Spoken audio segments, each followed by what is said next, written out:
The Propcast on the Sports Gambling Podcast Network is brought to you by Onyx Fantasy. They're coming to customers, pledge just $5, $100 bonus funds. Use promo code SGPN. And welcome everyone to the Propcast here on the Sports Gambling Podcast Network. Currently Thursday morning, December 4th, around 10:30 a.m. Eastern Time. I'm Reichel. Once again, joined by Rosenberg. Together, we're going to break down our favorite props for the NBA and for the NHL for Thursday. Adam, how's it going with you? What's up? It's good. I'm just trying to power through the day before I see you tonight in person. What up, in another state. Yeah, it's going to be fun flying to Vegas, so looking forward to it. I'll pass out on the plane. I'll place my bets probably either hours before my flight or in the airport, and then I'm going to take off and I'll land and see how my bets did. It's kind of how it's going to go. That's how it's going to work. I mean, we have very little Thursday night football action. Yeah, it's also not. I like the Lions tonight for what it's worth. It's not really the best card in general for the different sports. Hockey's good. Basketball's great. We're gonna have some fun. We're gonna have some fun betting hockey in person with the site. I was gonna say hockey looks good tonight. Basketball tonight looks awful, and the football game looks fun. But prop wise, I didn't see much, so we'll see how it goes. But either way, once again, bit of a weird schedule as a whole on the sports spectrum. So we'll see how it goes tonight. But either way, if you're in Vegas in the next few days, say hi, because we'll be there. Anyway, before we get into any of our actual props for Thursday, a reminder that check out the merch store for the SGPN website. We have a great discount right now. Get a quarter off everything in the merch store until the end of the week with the code HOLIDAY. So if you like different shows on the network, that's fine. Almost every show has merch from the network. But a reminder, if you want to get a discount on your actual purchase, check out the merch store. Use code HOLIDAY at checkout for a quarter off your purchase, and that deal expires at the end of the week. So moving on to our actual props that we have for Thursday. Adam, I'll let you go first. What's going to be your first prop for the show? So my first one's going to be a team prop. Let me move this so people can hear me. You probably could, but now Fun. Let me see. Whoop, there you go. All right, look at that. Need to adjust my thing that looks like a penis. All right, there you go. All right, we're gonna go with the Penguins, Tampa Bay no gift plus 130. For the record, no gift means no goal. No goal in first 10 minutes. Yeah. This is like the Nerfy of hockey. Pittsburgh 6-4 to the yes in their last 10, and Tampa's 3-7 to the no. Tampa might be calling up another goalie. Like I have Vasilevsky and Jari, both of whom, if they play, I like this a lot. Obviously, it's they both don't give up a lot of rebounds. Pittsburgh has kind of stopped scoring. I mean, they never really pouring it on, but they stopped scoring. They don't give up a ton of rebounds. They play actually like pretty slow hockey. Go figure. It's because they have old people that are now on that team. But Tampa is just lethal with their shot percentage, but they don't shoot a lot. So I do like this overall. Again, 7-3 to the yes for 7-3 to the no for Tampa over the last 10, which I really like. Plus 130. I've been doing really well on these. I'll probably have some more later when they announce goalies, but for now, Pittsburgh, Tampa Bay, no gift, plus 130. Yeah, I think that, as you mentioned before, rebound control is very important. So I do think that, at least based on trends for Tampa especially, they've been good to us for the no goal, for the prop that we're talking about. So I'm in for it. What do you say the price was on that again? Plus 130. Yeah, so good overall number. You can get behind that. These are always like between plus 114 and plus 130 between Blue Book and Green Book. They're under quick hits. We could also bet them in person this weekend, which will be fun with paper tickets. But yeah, just so you guys know where to find them. Yeah, looking forward to once again keep tailing. I know we took it for the Tampa game last time out, and it worked out, I believe. That's the Islander game we took that for? Mm-hmm. Yeah, so there you go. Moving on to my first prop, I'm going to go to basketball. I'm going to go to a quarter play. I'm going to go with Austin Reeves over 6.5 first quarter points at minus 114. So Luka's out, so that's going to be the first reason why, because we know Reeves' usage goes through the roof when Luka does not play. But when Luka doesn't play, he especially goes crazy in the first quarter.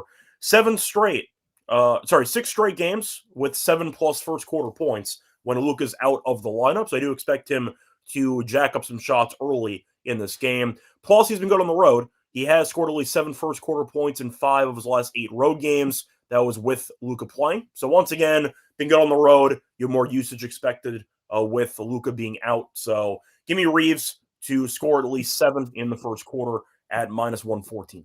First prop. Moving on to your second prop. What do you like?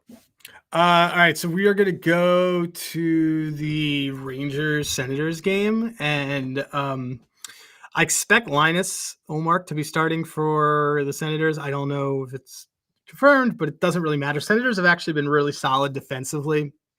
And if Linus is starting, he prevents rebounds pretty well. So we're going to go with the bread man, under 2.5 shots on goal, Panarin.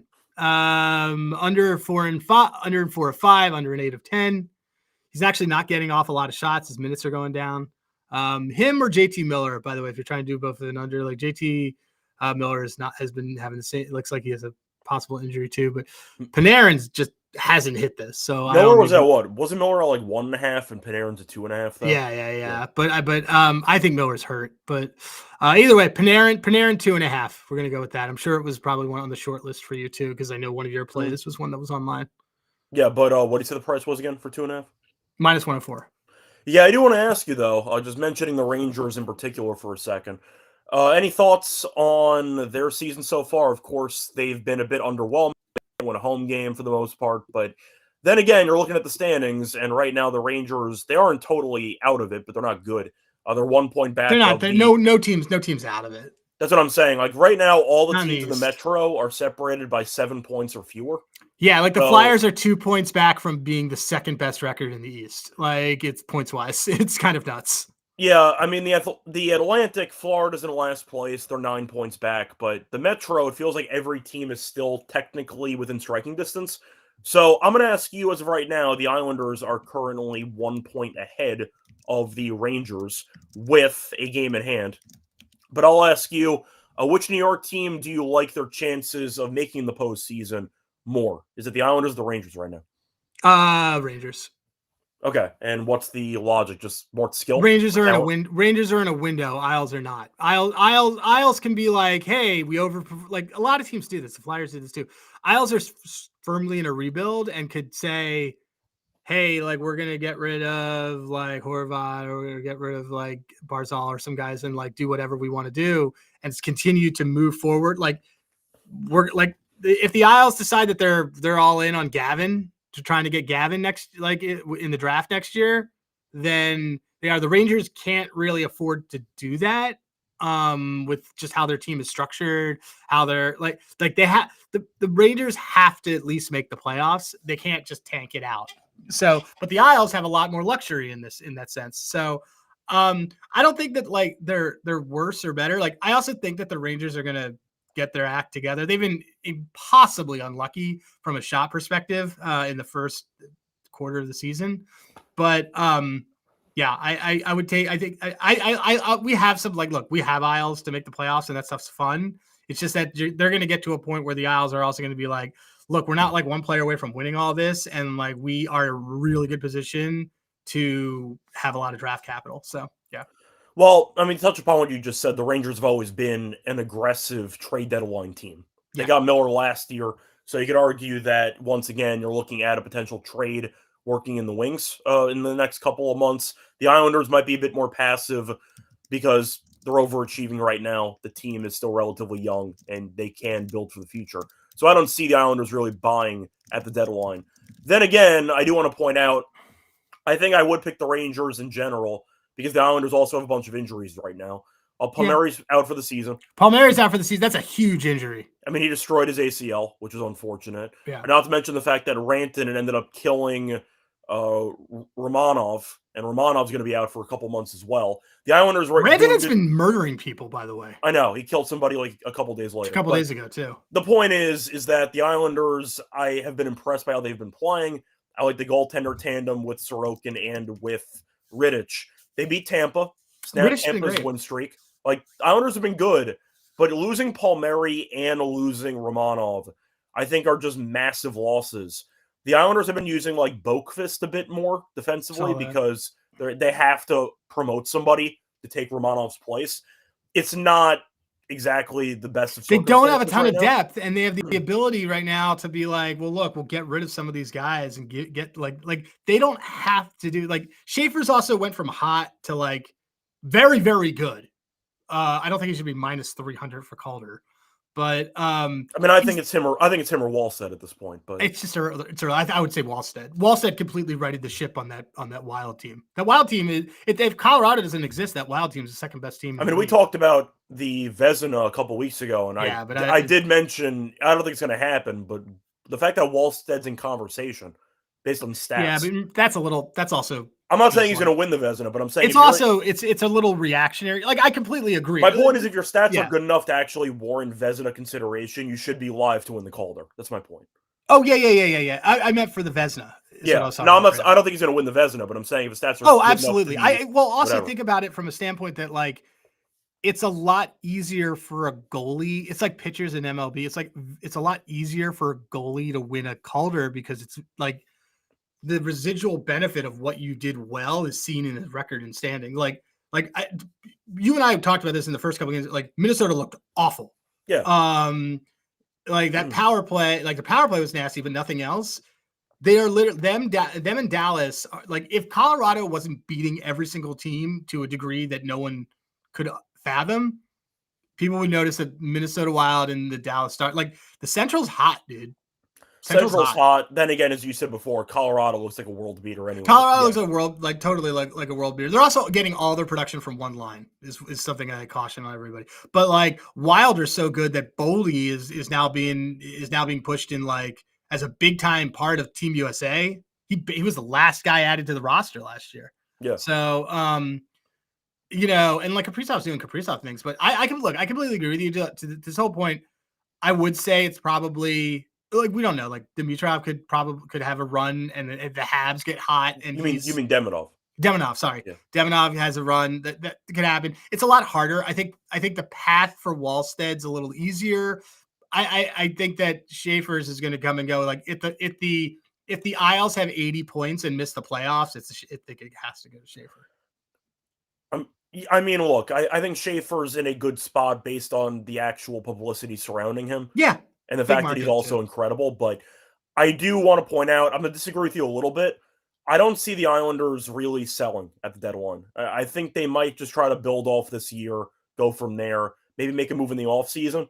But based on how they're playing and what the expectations were preseason, I thought they would suck as an Islanders fan. So the fact that they're but you don't want them to suck. You want them to like take a step forward. No, that's my point. My point is I do wonder if the Islanders are going to let the young guys like Richie, whatever, get playing time and kind of just not sell off pieces. Because Horvat has been fantastic. Barzal has been very good. I don't see them trading or selling at the deadline. I think they'll just keep everybody and move from there. That's kind of who are veterans that are on that team?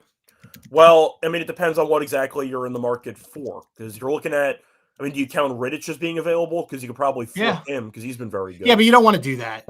If it's not like the premium on a really good backup. I mean, let's look at this.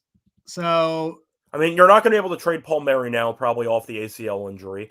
I mean, Heineman is young. Druin has been very good this season. This Horvat contract is gigantic. I mean, Horvat's been amazing. Like he has 27 points in 27 games. I can't recommend getting rid of Horvat. He's been incredible.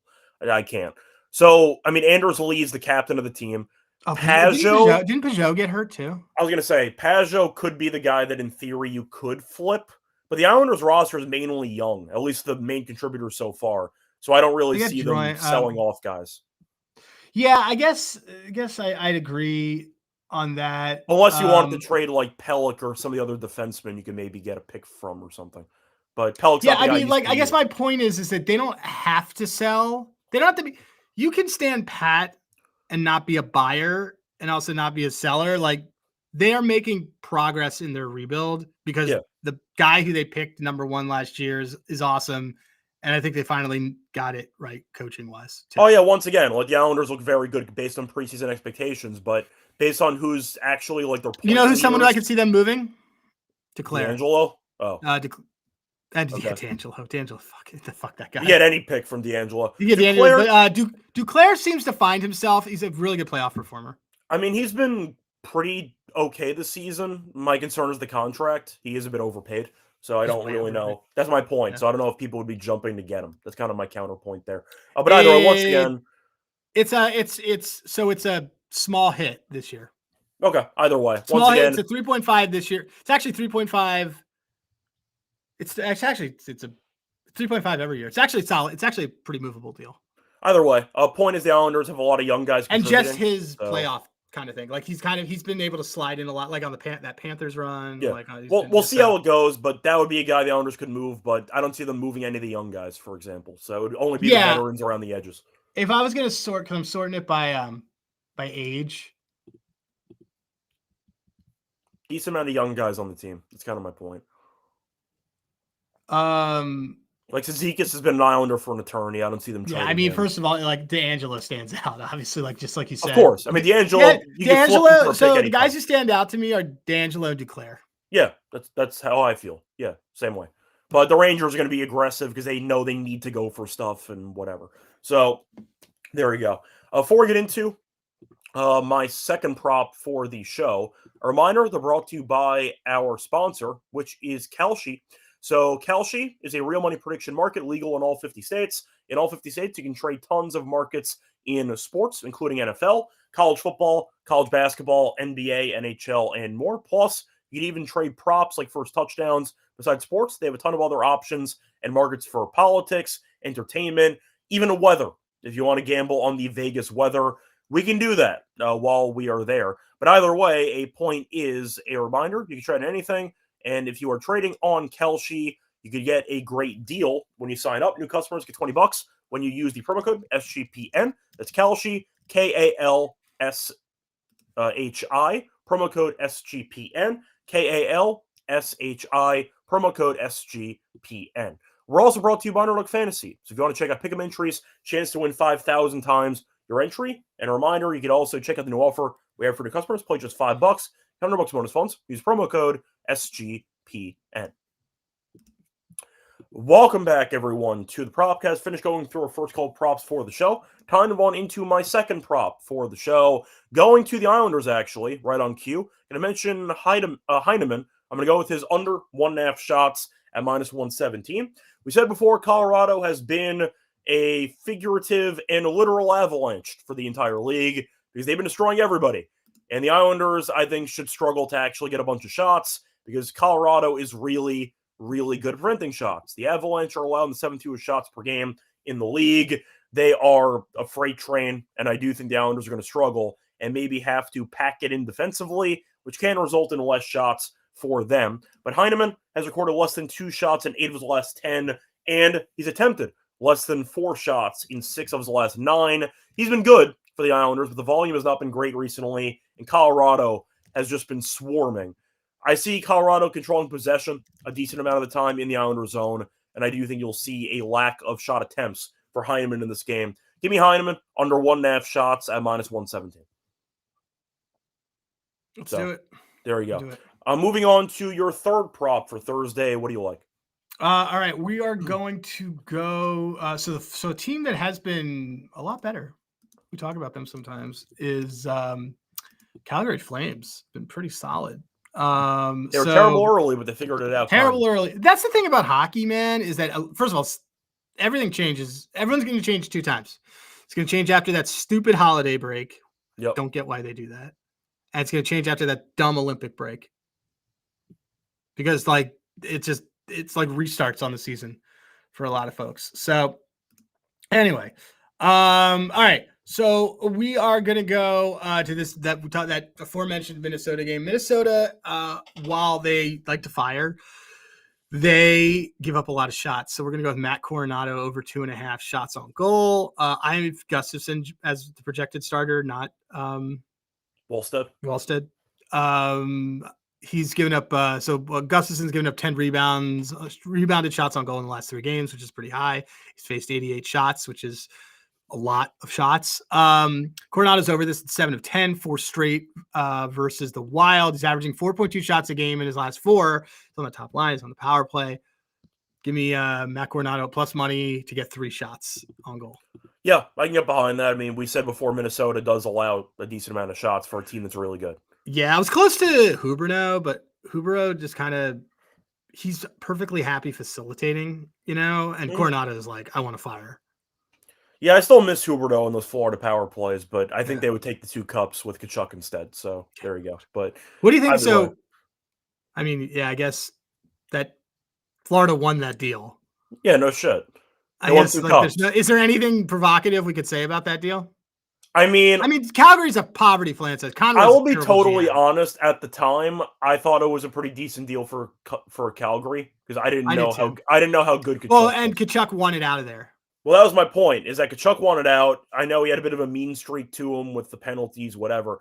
Yeah, I think my fault was I didn't realize that Kachuk was a top 5 player in the league, and then he immediately became one as soon as he went to Florida. Like I didn't realize. Maybe it's because I just wasn't watching enough Calgary hockey. I liked Huberdeau on Florida. I just didn't realize how good Kachuk was. So it happens. But I immediately realized within the first year of the deal, oh, I was completely wrong. So I wasn't like in denial about it, but. No, Kachuk being top 5 in the league definitely was cemented early on with Florida, and he's been incredible, obviously. So he gets hurt a lot, but he plays through it. So there you go. But yeah, well, Calgary did what they had to do. He didn't want to be there, so whatever. It is what it is. Anyway, I'm moving on into my final prop. I'm gonna go to another hockey play, defenseman. I'm gonna go with Justin Falk. He's been around for a long time, but I'm gonna go with his over 1.5 shots at -115. So he's been very good lately at getting shots on goal. He's had at least 2 shots on goal in 7 of the last 8. Bruins allowing a bunch of shots. They're allowing the 4th most in the entire league. And historically speaking, he has been peppering shots on the Bruins for a long time. He's had at least 3 shots on goal in 5 of his last 7 against the Bruins. Falk, though, has been really good. 1.5 shots is nothing for a guy that does get a bunch of ice time. And the Bruins, once again, a very good matchup to take shots on goal over props with. Give me Falk over 1.5 shots at -115. I And like I know this. I know you This said was you this. like the play. Yeah, I mean this was on my short list. I really liked it a lot. So there you go. Swayman has been announced as a starter. Swayman gives up a ton of rebounds. He got pulled the last start. He's their only guy. I'm thinking if he got pulled the last start. No, so I'm saying he's not exactly in great form at this point. I wouldn't say it's bad for him. His defense is like he's just yes. It's the worst defense in the league. And also, you and I aren't going to throw a Jewish player from Alaska under the bus ever. I mean, once again, I'm just saying I'm pretty sure he got pulled the last start because we had his over saves, but it's fine. Detroit kind of lit him up, but it's fine. Yeah, that either way, I like this. I like Falk a lot. Once again, the saves don't matter. Falk hits the net and scores. That's fine with us too. So no, that's really fine. I was a big fan of this play. Yeah, I see a question, by the way, from Adam asking about Kachuk 4+ shots. The other one who came back for Ottawa. We know that Brady has always been an insane shots on goal guy, and he was very good in his first game back. I believe he had a couple points in that first start. So I'll ask you, because we know Brady Kachuk is usually top 10, top 5 in shots per game. The guy's volume's incredible. So yeah, I mean, I'm never going to argue for against you if you want to take an over Kachuk shots, because Brady's always been a lunatic when it comes to volume. Yeah, he's let me look. I mean, we know we're getting Igor. We're not getting Quick. Yeah. So let me just look at something. Yeah, Rangers give up a ton of shots. I like it. I'm into it. So plus 125 bonus. I would probably do. I would look at I mean, yeah, you know what? Just the ammo's there. You're thinking of goal? No, I was gonna say Pinto or somebody else down there too. I don't mind like Pinto point maybe or assist, but I mean they could chuck shots. He's gonna be firing. Chuck shot. He's just gonna fire. He's gonna have like 8 attempts. So I mean, Adam's mentioned the fact that there was a home game dynamic where maybe he'll just try even harder. I don't even believe in that. I don't even believe that it matters, man. I just think Brady's gonna fire shots as soon as he gets the puck. I mean, that's kind of just that's how he plays. So I'm fine with that too. Anyway, anything else you want to add, Adam? Miscellaneous stuff? No. We'll have some more stuff later and things like that. I mean, always on hockey, it's a little tough because we're watching out for who the goalies are going to be. I don't think anyone see who's been confirmed. Let me see. Brady's second home game this season after injury. I think he always puts on a show. It's let's see. Game day goalies. Let's see who is. So first of all, so Vasilevsky's not going to be starting. It's going to be Johansson. Okay. So I'm still fine with on this play. Sorokin first off the ice for the Isles. All right. Well, changes a little bit, but not too bad. Linus is not starting. It's going to be Merlinian. But I still am fine with this with the Panarin play. So, but Johansson's going to be starting for the Bolts. So that's my biggest update. So, no. Cool. Yeah. I do want to point out, by the way, just before we officially move on, for bonus bets, throw out a Thursday Night Football play. Thursday, they want one? I'm just saying. With segment, might as well throw one play out there. CD Lamb over 25.5, longest reception. I think that's like he had a 50+ yarder on Thanksgiving. Yeah, he also like people. I know that everybody loves picking, but like CD Lamb's been doing this for every single game too.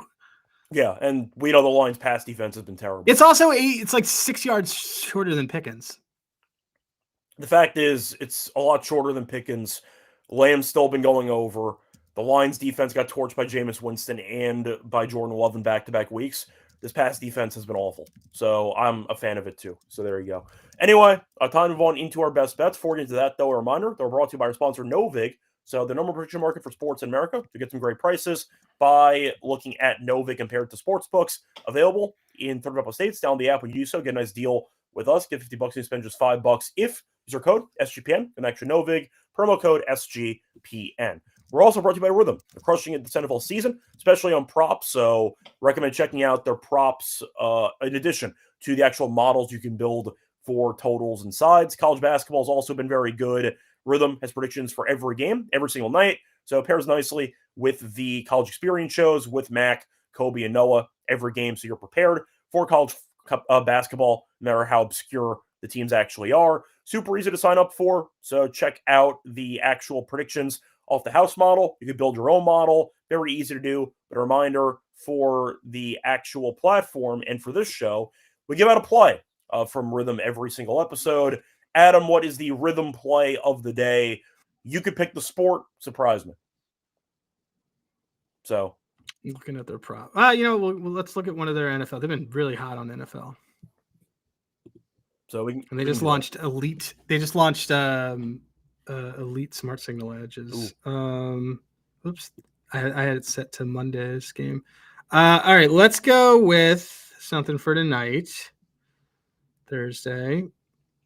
I like this. Okay, so Javonte Williams under 65.5 rush yards is one that they like. I get it, guys. He's been doing this a ton, but the reality is that when the Lions stacked the box like crazy, and I took his longest rush under.